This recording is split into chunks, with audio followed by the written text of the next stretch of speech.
नमस्कार, आप देख रहे हैं आरएडी न्यूज। मैं हूं योगेश चक्रवर्ती। प्रधानमंत्री नरेंद्र मोदी रविवार को 9 जून को एक तीसरी बार प्रधानमंत्री पद की शपथ लेंगे। राष्ट्रपति द्रौपदी मुर्मू से उन्हें शपथ ग्रहण का न्योता मिल चुका है। इसके साथ ही कि तीसरी बार शपथ ग्रहण समारोह में पड़ोसी देशों के कई राजनेता हिस्सा लेने जा रहे हैं, लेकिन बिहार के राजनीतिक हलकों में इस बात की चर्चा है कि बिहार से कौन पीएम मोदी के मंत्रिमंडल में शामिल होगा। जेडीयू से कितने मंत्री बनाए जाएंगे, एलजेपी के कितने मंत्री होंगे, क्या जीतन राम मांझी हम पार्टी के जो इकलौते सांसद हैं उन्हें मंत्रिमंडल में शामिल किया जाएगा, और बीजेपी के कौन वे चेहरे हैं जो पीएम मोदी के मंत्रिमंडल का हिस्सा होंगे। हमारे साथ राजनीतिक विश्लेषक निशांत उत्पल हैं और इनसे समझते हैं कि दिल्ली में क्या कुछ चल रहा है। निशांत जी, क्या कुछ चल रहा है दिल्ली में? किस तरह की जो है गॉसिप चल रही है, किस तरह की अटकलें लगाई जा रही है बिहार को लेकर? वो कौन चेहरे हैं जो मंत्रिमंडल में शामिल किए जाएंगे? देखिए, इस बार जो मंत्रिमंडल का गठन होगा उसमें बिहार के लिए एक बहुत बड़ा एडवांटेज होगा।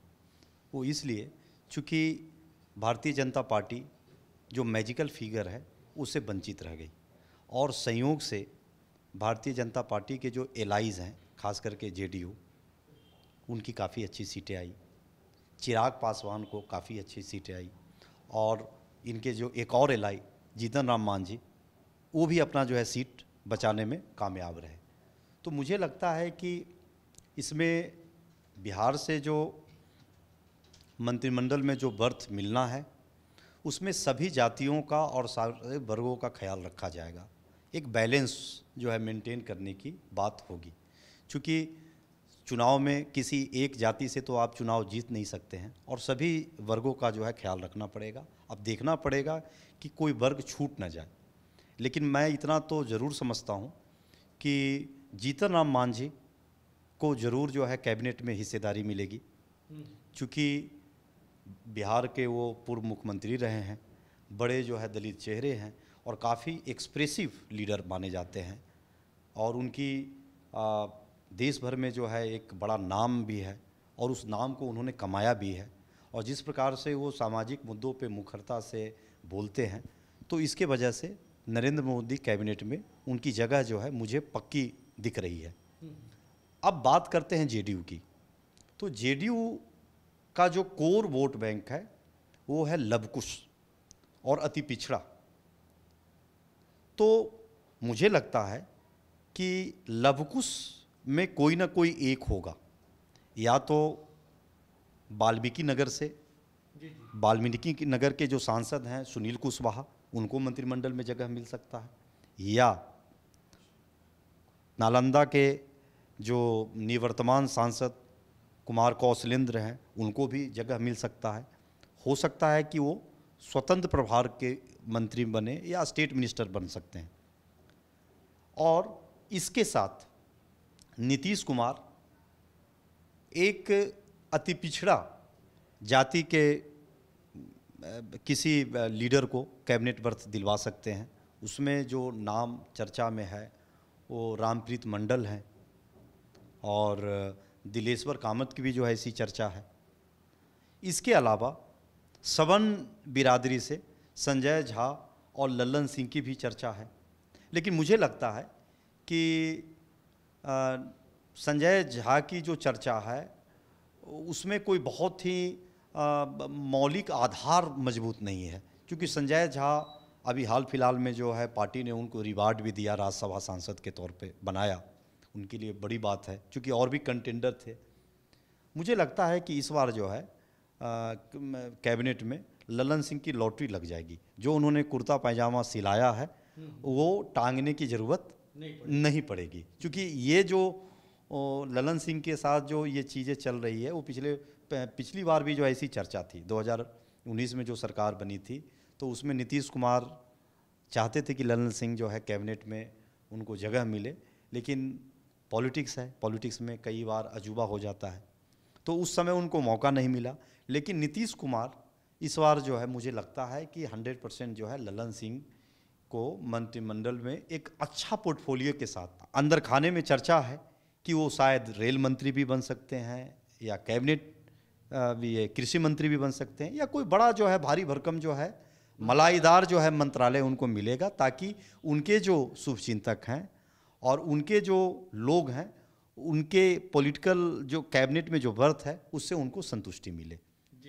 अब हम बात करते हैं चिराग पासवान की। तो चिराग पासवान 5 सीट जीतकर उन्होंने जो 100% जो है स्ट्राइक रेट मेंटेन किया।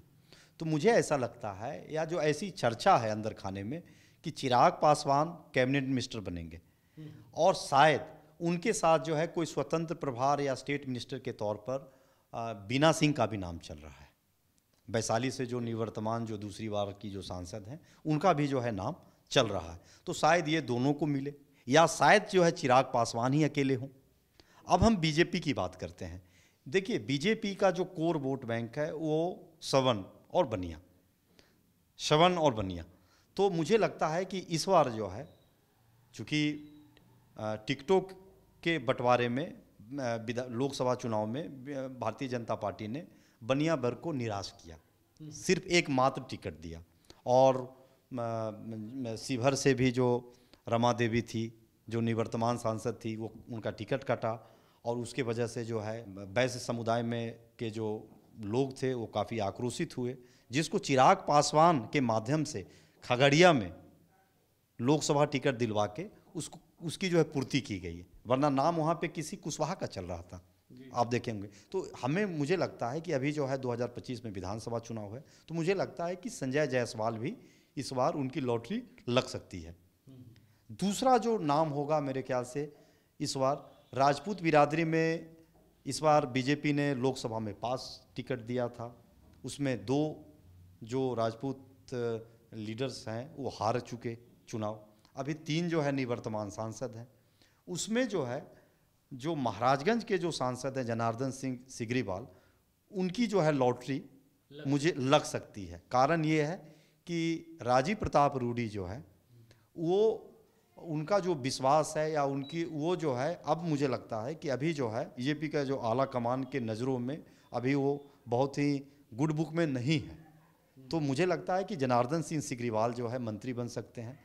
तीसरा जो सीट जो है जो भारतीय जनता पार्टी की तरफ से जा सकती है वो ब्राह्मण कोटे में, चूँकि इस बार बीजेपी ने ब्राह्मणों में 2 टिकट दिए थे, एक जो है गोपाल जी ठाकुर जो चुनाव जीते, दूसरा उन्होंने बक्सर में दिया था और वो सीट जो है बीजेपी लूज कर गई। तो मुझे लगता है कि इस बार पूरी संभावना है कि गोपाल जी ठाकुर भी जो है उनका भी जो है लॉटरी लग सकता है। अब रही बात अंतिम में, क्या भूमिहार कोटे से किसी की लॉटरी लगेगी या नहीं लगेगी, लेकिन मुझे लगता है कि देखिए इसमें 50-50 चांस है। वो इसलिए 50-50 चांस है कि बिहार से 2 कैबिनेट मिनिस्टर बनाना थोड़ा सा जो सामाजिक समीकरण है वो सूट करेगा या नहीं करेगा ये मैं नहीं कह सकता हूँ, लेकिन बीजेपी जो है भी एक किसी भूमिहार को कैबिनेट देगी। वो इसलिए देगी क्योंकि बीजेपी के कोटे के तहत जो सांसद जीते उत्तर प्रदेश में वो कोई भी भूमिहार सांसद नहीं है। गाजीपुर से जो सांसद थे वो चुनाव हार चुके हैं। एक जो है चतरा से जो है इस बार कालीचरण सिंह चुनाव जीते हैं। तो अगर बीजेपी ने कालीचरण सिंह को अगर मंत्रिमंडल में जगह दिया तो हो सकता है कि बिहार में वो जो भूमिहार लीडर हैं उनके लिए जो है उल्टी गिनती शुरू हो जाएगी राजनीतिक रूप से, मतलब जो कैबिनेट में बर्थ की जो हिस्सेदारी को लेकर। लेकिन मुझे लगता है कि चांसेज ये है, अब नाम जो है इसमें भी 2 लोगों की चर्चा हो रही है, विवेक ठाकुर और गिरिराज सिंह। विवेक ठाकुर जो है आला कमान से उनकी निकटता है, अच्छे गुड बुक में जो है माने जाते हैं। गिरिराज सिंह की उम्र हो चली है लेकिन एक बड़े सीनियर लीडर हैं। तो मुझे लगता है कि अगर दोनों नेताओं में अगर हम टॉस करें तो फिर भी जो है गिरिराज सिंह के पक्ष में जो है निर्णय जाता हुआ दिख रहा है, क्योंकि नरेंद्र मोदी से उनकी जो निकटता है वो बहुत ही पुराने दिनों से है। वो इसलिए क्योंकि जब नरेंद्र मोदी को राजनीतिक संकट था, जिस समय नरेंद्र मोदी को लेकर कोई भी बीजेपी का शीर्ष नेता प्रधानमंत्री फेस के तौर पर बोलने से कतराता था, उस समय गिरिराज सिंह पशुपालन मंत्री के तौर पर नरेंद्र मोदी के बारे में उन्होंने पीएम मटेरियल या पीएम कैंडिडेट के तौर पे बताया था। तो उस चीज़ का जो है नरेंद्र मोदी इस कैबिनेट में भी वो जो आसान है जो पूर्व में किया गया है उसका वो फिर जो है वो चुकाएंगे, मुझे ऐसा लगता है। निशांत जी, लेकिन जिस तरह से आप कह रहे हैं कि किसी न किसी कारणवश से आप नामों को गिना रहे हैं, लेकिन बिहार में 14% जो आबादी यादवों की है, क्या उससे एक भी चेहरे ऐसे नहीं होंगे जिन्हें मोदी सरकार में जगह मिलेगी? क्योंकि कई ऐसे भी नाम हैं जो पहले से जिनकी निकटता गृह मंत्री जो हैं अमित शाह उनसे भी रही है।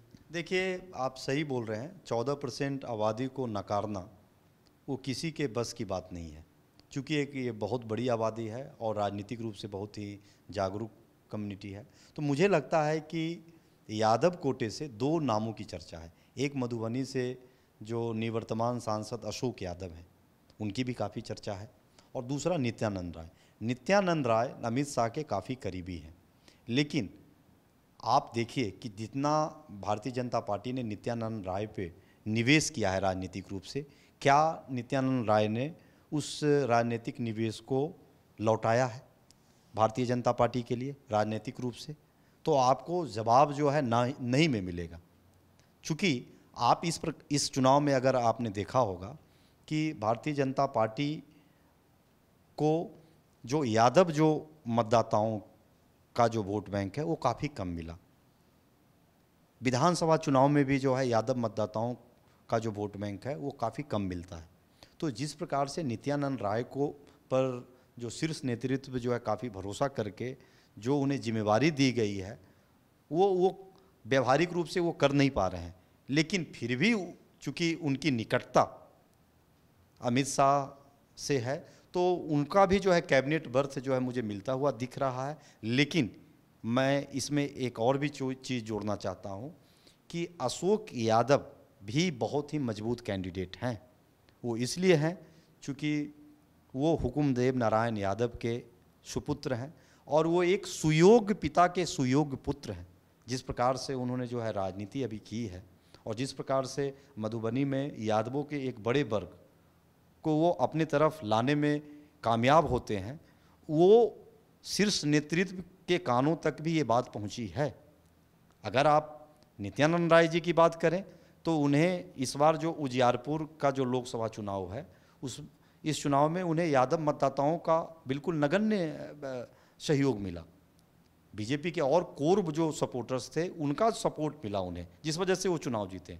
तो अगर यादव जो 14% जो वोट बैंक है उस वोट बैंक को ट्रांसफ़र करवाने की जो ताकत जो अशोक यादव ने दिखाया है वो नित्यानंद राय ने नहीं दिखाया है अपने अपने लोकसभा क्षेत्रों में। तो उस लिहाज से भी अगर कोई एक्सपेरिमेंट करना चाहे, अगर भारतीय जनता पार्टी का जो शीर्ष नेतृत्व है अगर कोई चेंज ऑफ फेस अगर करने की सोचे तो मुझे लगता है कि उसमें अशोक यादव का भी नाम आ सकता है। तो इस तरह से बिहार में कैबिनेट किसे किसे मिल सकता है, निशांत उत्पल ने उन नामों को गिरा दिया और उम्मीद करते हैं कि इस बार बिहार से बड़ी संख्या में जो है सांसद मंत्री बनेंगे और बिहार का काया कल्प करने का काम करेंगे। फिलहाल इतना ही। आप हमें फेसबुक पर फॉलो करें, यूट्यूब पर सब्सक्राइब करें, लाइक करें, शेयर करें और कमेंट कर अपना महत्वपूर्ण विचार और सुझाव जरूर दें। धन्यवाद।